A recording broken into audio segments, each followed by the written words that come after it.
Hey, Richard Jewell is the new movie by Clint Eastwood. It just came out this last weekend, and I have to say that I liked it. But before I talk about it, I would like to remind everyone to like, subscribe, push that button that's right here, heck, and subscribe. Okay, Richard Jewell. I really did like this movie. Yeah, I thought it hit a lot of points right there. And what was really interesting to me was how it actually speaks for today. Now, there was a lot of great things, but the one standout person is the guy that played Richard Jewell. And he's played by Paul Walter Hauser. I recognize him from I, Tonya, and in that movie, he played Jeff Gillooly. No, not Jeff Gillooly. He played the other guy. He played the fat guy. Sean Eckhart, that's who he played. He played Sean Eckhart, and he did a great job in this movie, okay?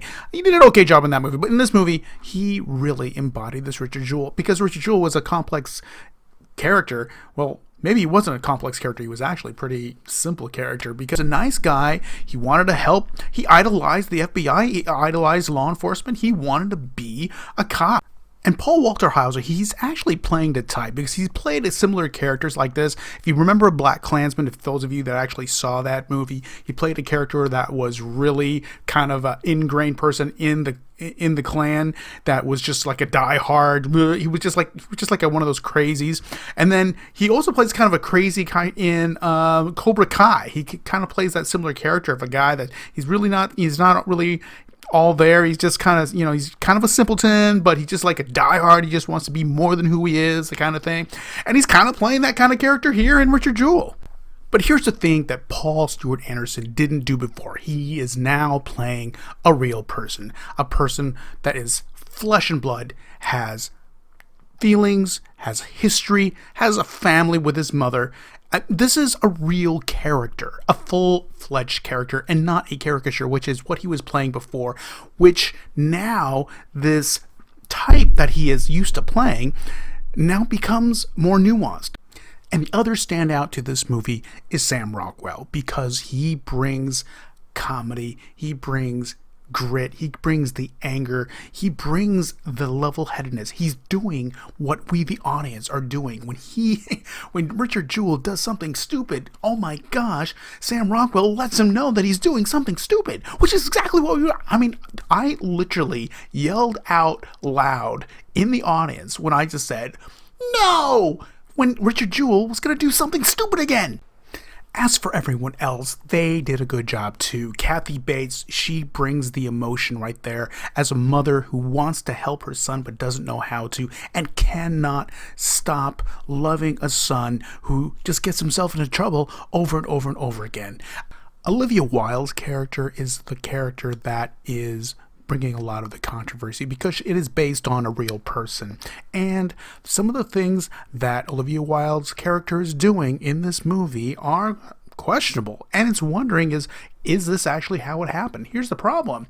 The person who she plays, the woman that she plays, she's dead. She died years ago, and there's no way to actually corroborate if what she's doing is actually what it is. Olivia Wilde, on the other hand, is saying, look, this is a piece of art. This is how we're doing it. We chose to do it this way. Maybe it's not perfect, but look, this is a character that I'm playing. There you go. And here is the thing. She is actually fighting back because she's saying, look, I'm not the only one that's doing things that are wrong in this movie. Why aren't you looking at the men in this movie that are also doing things wrong? And speaking of John Hamm, he was also in the movie. He did a good job. Nothing really special about his role or even the way that he played it, but he did fine. Overall, Clint Eastwood, as far as directing go, that's why he's so good at it. He sticks to the story. He does things plainly. Reconstructing the time period, I thought was really interesting. Even though that's what a lot of people are doing nowadays, but this is like the 90s. It's not really a time period that a lot of people kind of do, really try to do in detail well. You got a lot of stuff set in the 60s or, even the 70s, but not so much in the 90s. They kind of doing it now on TV with that show Schooled, which is like It's an offshoot of that show, The Goldbergs, which is also a great show, which is set in the 80s, and then they have their offshoot, which is set in the 90s. But I have to say that he did a great job of, when they bring the music in there, and I was just like, oh my gosh. I totally forgot about that time period, really. Not that there was any reason for me to, but I was like, wow. It's kind of like Titanic. You're waiting for that moment to happen. It's the same thing in this movie. You're just kind of waiting for the inevitable because you know what's going to happen. But it's really the aftermath, which is the core of the story. It's the aftermath of Richard Jewell. And I think the reason that Clint Eastwood really wanted to do this movie was kind of a commentary of what's going on now in Washington right now, and how even the media right now are trying to take control of certain narratives, and that we as Americans, we need to be wary of that and realize that the people that are there in government and the people that are there in the FBI, the people that are there in the media, they're just people as well. And they've got feelings, they've got sides, they've got their own agendas. And I think that's one of the reasons, because Clint Eastwood is known as a conservative. He famously talked to Obama in that chair. I know that was weird. Don't ask me. That was weird. But anyway, he is still a great artist.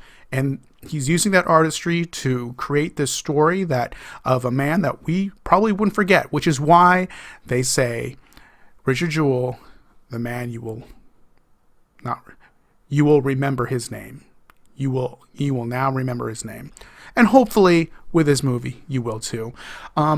Definitely not a movie for everybody, but I do think it's a movie that is important for people to see. And judging from the caliber of talent that showed up for this Clint Eastwood movie, they feel so too.